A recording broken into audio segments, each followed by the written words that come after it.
উনুনে আমি এঁচোড় রান্না করব, দেখতে পাচ্ছেন সেদ্ধ করছি। এদিকে আলু কাটা হয়ে গেছে। এই যে চিংড়ি মাছ দিয়ে এঁচোড় রান্না করব, সবাই দেখতে থাকুন, সাথে থাকুন। আর এই যে মশলা বেটে নিয়ে এসেছি, জিরে আদা সবাই, নুন হলুদ তেল সব কিছু নিয়ে বসে পড়েছি, এখন রান্না করব। এই কড়াইতে তেল গরম করতে দিয়ে দিয়েছি। এখন কড়াইতে তেল গরম হচ্ছে, তার মধ্যে এই যে ঝুড়ির মধ্যে চিংড়ি মাছটার মধ্যে নুন হলুদ ভালো করে মাখিয়ে নিয়েছি, দেখতেই পাচ্ছেন। এবার নুন হলুদটা দিয়ে ভালো করে কড়াই তেলে মেখে নেব। কড়াইতে তেলটা গরম হয়ে গেছে, দেখতেই পাচ্ছেন। এবার এর মধ্যে চিংড়ি মাছটা দিয়ে দেবো, দিয়ে ভালো করে ভেজে নেব।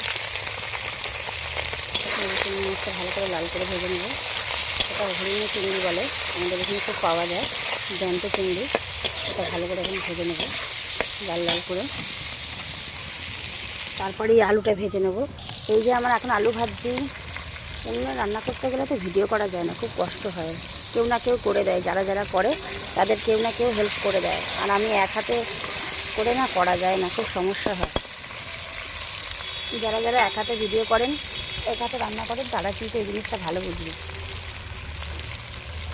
এখন আলু ভাজা হচ্ছে আমার, আলু ভাজা হোক, তারপরে নামাবো।